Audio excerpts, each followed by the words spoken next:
Welcome to the Knox County Schools Career Expo session on Dressing for Success, sponsored by Junior Achievement. Let's join Keith Thomas, Director of Content and Media with Discovery. Mr. Thomas, thank you for being here. Thank you for having me. I want to say good afternoon to everyone that's watching today. My name is Keith Thomas. I am a Director of Content for the Magnolia and DIY networks under the Discovery heading. And what that means is I get to make pretty pictures and hang out with famous people every day, all day. And even in Zoom land, I still have the wonderful opportunity of working with amazing people all across the world making amazing television content. So that's a little bit of what I do. I've been in this business for about 25 years, and it has afforded me a wonderful opportunity to experience working with people at a number of different levels and being prepared in my attire, since we are talking about dressing for success today, is really instrumental. It's really key in my business. Before we jump into dressing for success, I want to just kind of give you a little bit of an idea of what it is I do. Many of you probably watch cable TV or streaming apps or YouTube or TikTok. I have like I said before, the wonderful opportunity of working with people and creating this content. So there is a new app that is called Discovery Plus that maybe you or your parents have, and you can watch your favorite television shows on it. And so I'd like to show a little bit about this app that my team and I, a lot of people, a very big team, are populating this app with amazing content. And I work specifically for this brand right here called Magnolia. And I work with these people here, Chip and Joanna Gaines, and making television shows with them. So part of what I do is I work with the team members who are on the ground, who are shooting with cameras and working with sound equipment, being able to capture what it is that we're doing here. So this is a little example of what we've done. Was a field.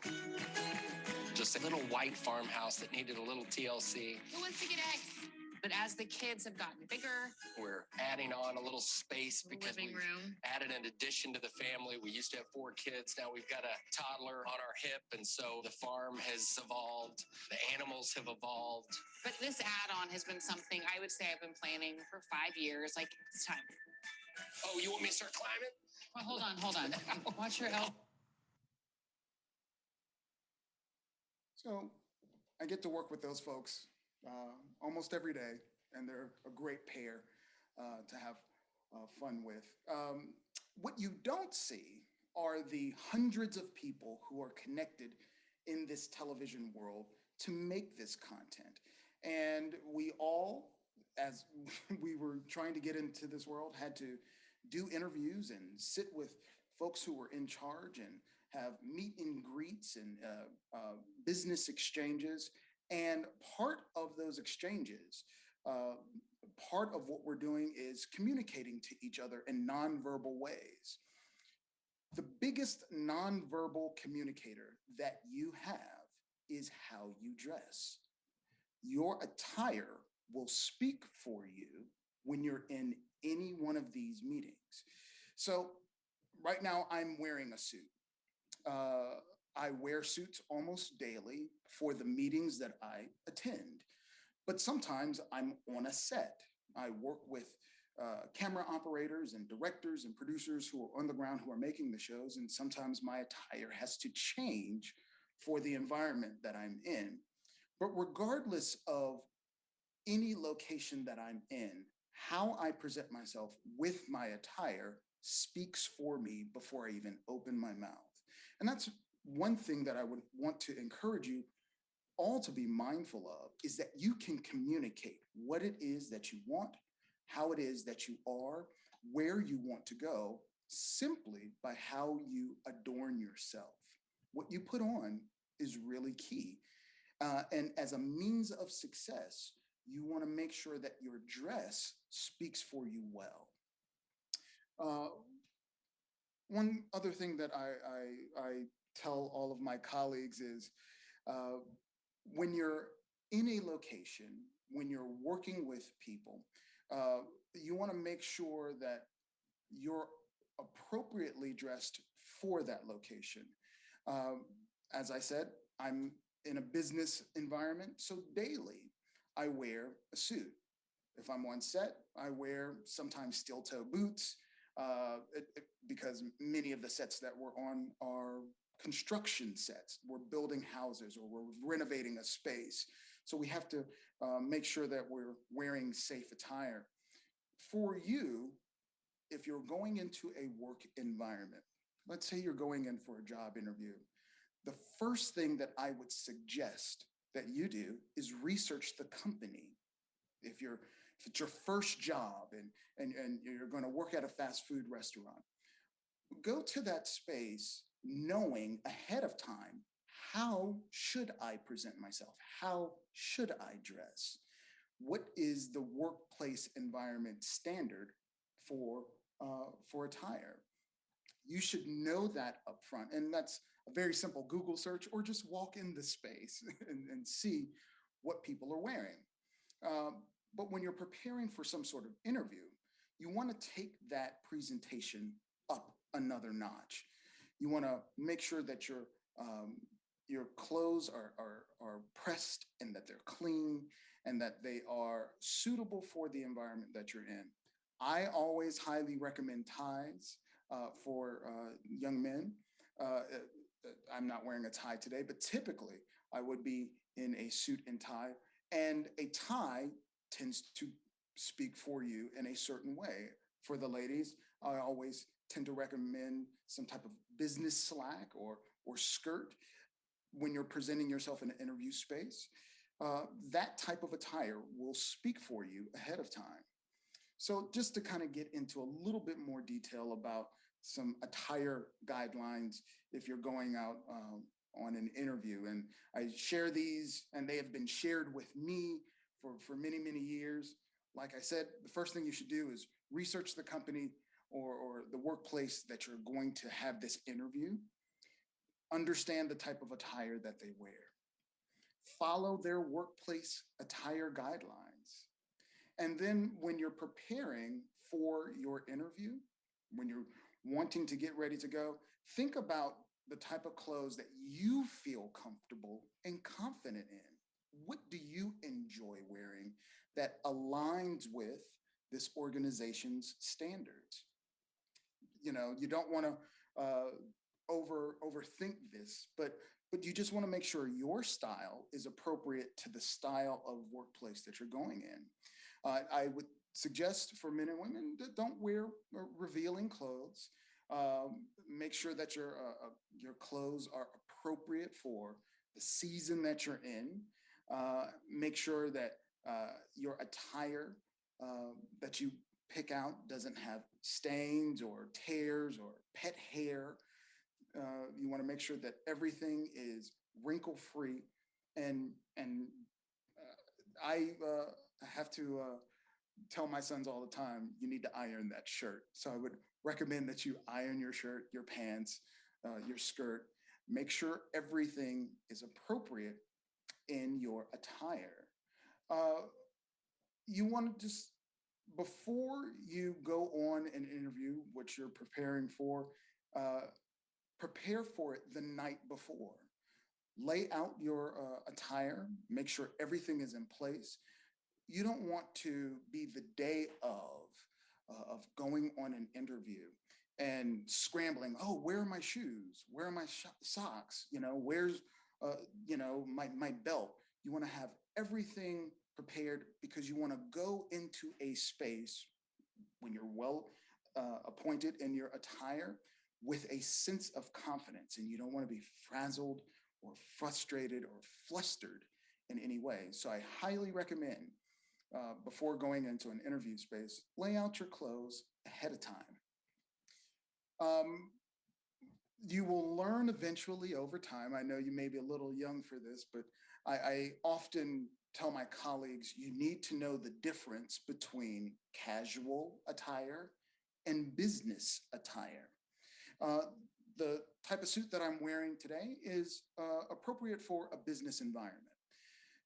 Sometimes jeans and a button down, those are appropriate for casual workplace experiences.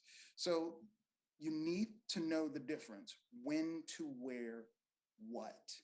And if you're, um, going for an internship or you're in an office space that requires, kind of an upscale kind of approach, you might want to put on a suit of some sort. If it is something that is a bit more relaxed in its environment and requires a lot of physical movement, definitely the casual attire is what you need to wear in those environments. So, dressing for success really is not only about the clothing that you wear. Dressing for success, and this is where I spend a lot of time talking to my colleagues. Uh, Dressing for success is more about how you think about success. The clothes, yes, they will speak for you, but you also want to have a mentality that's rooted in confidence.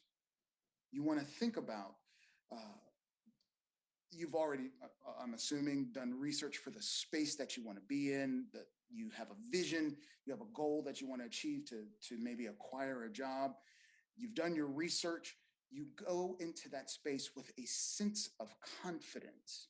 And that confidence will lead you through a, a path of success. I tell people often the straight line to success starts with your confidence. You have to know about the business, you have to be secure with yourself, and then you walk out that process.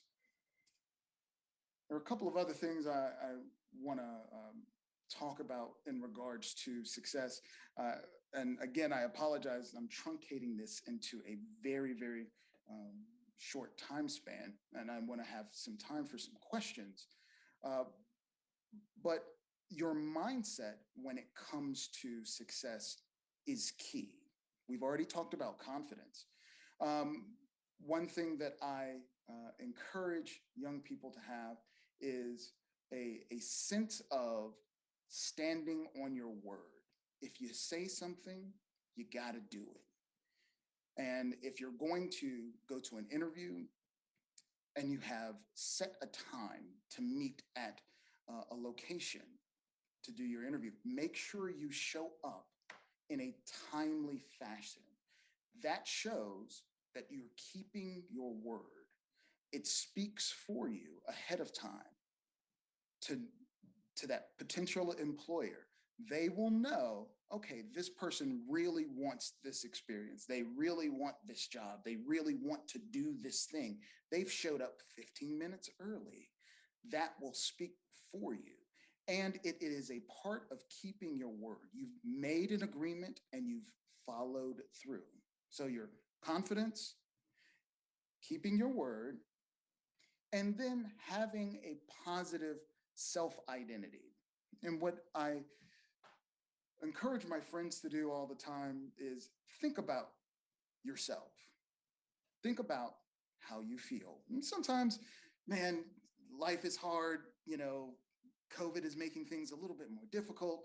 Uh, we have to stand behind these computers, in front of these computers, in front of these screens, and communicate with folks, and it gets a little tense and it's hard. But you can think about yourself in a way of presentation. How do I want to show people my identity? How do I, even though I might not be comfortable, even though I might be a little scared or might have a bit of insecurity, you can still present a way. You can still share aspects of yourself. You can still communicate in such a way that people will see, okay, maybe this person's a little nervous, maybe this person is a little insecure, but I see that they're wanting this experience. I see that they're after something better or greater. And the way to do that is think about where you are and what it is that you want, and think about all the possibilities between where you are and where you want that you can learn from. That's process. Process is rooted in identity, learning about experiences, learning about yourself, getting you from one point to another. So we have confidence, we have keeping your word, we have thinking about your identity, how you want to um, have this process with yourself to get from your point A to your point B. And the last thing I'll talk about success, and I feel like I'm moving so fast because I want to get to questions. The last thing I want to speak to in regards to success when it comes to putting dress with all of this, but specifically with success, whatever you're doing, it's okay to fail. It's okay to make a mistake. It's okay to not meet the mark or measure up or whatever this thing is in your head of your process and identity. It's okay to not meet that mark. It's totally okay. Most people who would be hiring you or functioning as some sort of leader with you or providing supervision over you, they're there to help you. They're there to encourage you. And if you make a mistake and you own that mistake, I just didn't do something well. If you own it and you come back to that leader, that person, uh, they will be more apt to help you because of how you've taken an account. I failed, I messed up, I didn't do this right, but I'm going to do better. And you've communicated, somebody will always help you. So, in regards to dress for success, uh, there are ways of communicating, just to kind of recap. You want to let your clothing, your attire, you want that to be your biggest uh, form of nonverbal communication. You want your attire to speak for you. And when you go to places for interviews, because you're well appointed in your adornment, your clothing, you want to keep your word and you want to move through a process of expressing your identity. I want to kind of pivot. We have about 10 minutes left. And I'm just curious if there are any questions. I know I've kind of rushed through some things, but we can talk about success. We can talk about clothing. We can talk about the TV and film industry and how wonderful it is. Why don't we throw some questions in the chat and we'll have our colleague read some of these questions for us that I can answer. Yeah, okay, so we have some questions for you, Mr. Keith. The first one is, what was the first job you applied for successfully, and what was the dress code there? First job I applied for was a cable access television station in Lynchburg, Virginia. I was 14 years old, and I went to this space really excited because I wanted to be in TV. I was a young person, and I made the mistake. It was summertime. Made the mistake of going there in tennis shoes, shorts, and a t-shirt. I didn't do my research. And so when I got into the space, the front desk attendant told me, hey, you might want to go home and change your clothes, put on some pants, put on some slacks. So I went home, came back, and I was late to the interview. Everything that I told you not to do, I did wrong in that first interview. But because I followed the direction of the person who was the front desk attendant, I came back, I was a little late. I expressed that, hey, I was instructed to change clothes. The person gave me a little bit of grace. I had the interview, and that was my first job. Well, it was more like an internship that turned into a job at 14 years old, working at a cable access station. And it worked well. And look at me now. So, thank you, Mr. Thomas. Like, we have another question that's actually asking for some advice from you that says they want to be a baker, and what clothing would you recommend for that kind of interview? I missed the first part of that. Um, They want to be a baker, a like baker. yeah. Yeah. I have the wonderful opportunity of working with chefs and bakers often. And many times in the kitchen, depending on where you're at, your regular street clothes in the kitchen, because of how you're moving, uh, are probably the best clothes to wear. And you want rubber sole shoes in a kitchen.